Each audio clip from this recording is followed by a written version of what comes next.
আসসালামু আলাইকুম, কেমন আছেন সবাই? চলে আসলাম আপনাদের মাঝে নতুন একটা রেসিপি নিয়ে। আজ আমরা রান্না করব পান্তা ভাতের খিচুড়ি। দেখেন আমি এখানে পান্তা ভাতটা নিয়েছি। পান্তা ভাতটা আমার একটু নরম নরম হয়ে গেছে। দাঁড়ান, আপনাকে হাত দিয়ে আমি দেখিয়ে দিচ্ছি কিভাবে পান্তা ভাতটা কীরকম নরম হয়েছে।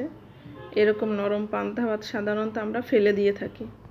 যে পান্তা ভাত খাওয়া যাবে না এটা ফেলে দিই, এটা মুরগিতে বা পাখিতে খেয়ে নেবে। আমি এখন এই পান্তা ভাতগুলো কড়াইয়ের ভিতরে ঢেলে দেবো, দিয়ে এর ভিতরে আমার ফ্রিজে থাকা বাসি তরকারিটাও দিয়ে দেবো। এটা কিছুই ফেলনা না, একটু ডাল ছিল সেটাও দিয়ে দিলাম। কারণ আমরা যেহেতু পান্তা ভাত ফেলে দেই, সেই তরকারিটা সেই পান্তা ভাত দিয়ে খিচুড়ি রান্না করব, এই জন্য আমার ফ্রিজে বাসি তরকারিটাও এর মধ্যে দিয়েছি কতগুলা কাঁচা ঝাল আর 1 চামচ হলুদের গুঁড়া, স্বাদ মতো লবণ। কারণ আমার এখানে সবজির ভিতরে আপনার হলুদ ছিল, এই জন্য আমি হলুদের পরিমাণটা কম দিয়েছি। এখানে দিয়ে দেবো পরিমাণ মতো পানি।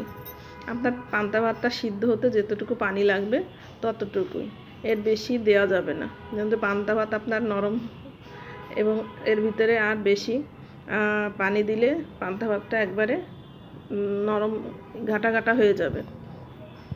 দেখেন আমার ভাতটা কিভাবে ফুটে উঠেছে। ভাত বললেই ভুল হবে, এটা খিচুড়িও কি বলবো কি না বুঝতে পারছি না। কারণ এটা বাসি ভাত, বাসি তরকারি, যেন একটা বাসি দিয়ে খাবার তৈরি। এভাবে খেয়ে দেখবেন, নিশ্চয়ই আপনাদের কাছে ভালো লাগবে। আমি এখানে একটা কড়াইতে তেল গরম করতে দিয়েছি। তেল গরম হয়ে গেলে তেলটা গরম করে নিতে হবে। নিয়ে এর ভিতরে 3-4টা শুকনো ঝাল আমি কুচি করে নিয়েছি ফোড়ন দেওয়ার জন্য। শুকনো ঝালটা দেখেন এরকম ছোট ছোট টুকরা করে নিয়েছি।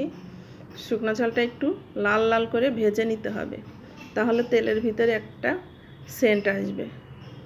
এবার এর ভিতরে আমি দিয়ে দেবো, দেখেন আমার শুকনো ঝালটা কীরকম কালো হয়ে গেছে, এরকম কালো করেই ভেজে নেবেন। এবার এর ভিতরে আমি দিয়ে দেবো পেঁয়াজ কুচি, শুধুমাত্র পেঁয়াজ কুচি আর শুকনো ঝালের এই বাগার দেবো। এর ভিতরে আমি আজকে রসুন দেবো না, যেহেতু আমার খিচুড়ির ভিতরে আমি ডাল দিয়েছি, তরকারি দিয়েছি, এজন্য ওতে মশলা আছে, এজন্য আমি এখানে আর রসুন বাগারে দেব না। এবার এই পর্যায়ে আমি পেঁয়াজটাকে লাল লাল করে ভেজে নেব। পাশের চুলায় আমার পান্তা ভাতের খিচুড়িটা হচ্ছে, এটা ফুটতেছে। এভাবে ফুটে দেখেন ভাতটা কীরকম নরম হয়ে গেছে আর পানিটাও শুকিয়ে গেছে। আমি এই পর্যায়ে পেঁয়াজটাকে এপাশে ভেজে নিচ্ছি।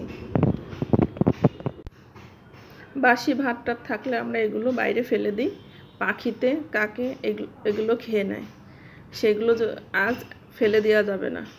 আমরা এখানে দেখেন কত সুন্দর করে খিচুড়িটা রান্না করে নিয়েছি। এভাবে রান্না করে খেয়ে দেখবেন পান্তা ভাতের খিচুড়ি। কিন্তু তারপরও পাখিদের জন্য কিছু খাবার বাঁচিয়ে রেখেন, যেন ওরা আবার না খেয়ে থাকে না। এভাবে পান্তা ভাতের খিচুড়িটা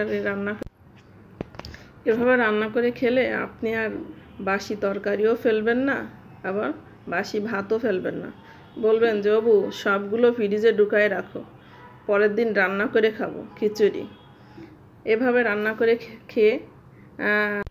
খেতে হলে আপনি আগের দিন রাত্রে ভাতটাকে একটু পানি দিয়ে ভিজিয়ে রাখবেন, তাহলে স্বাদটা আরও ভালো আসে। আপনারা হয়তো কাজির ভাত খেয়েছেন কিনা জানি না, কিন্তু এটা একটু কাজির ভাতের মতনই হয়, কিন্তু অতটা টক হয় না, কিন্তু কাছাকাছি টক হয়। আমি দেখেন এই গরম গরম অবস্থায় এটা খেতে হবে, তাহলে খুব ভালো লাগবে। ঠান্ডা হলে এটা ভালো লাগবে না।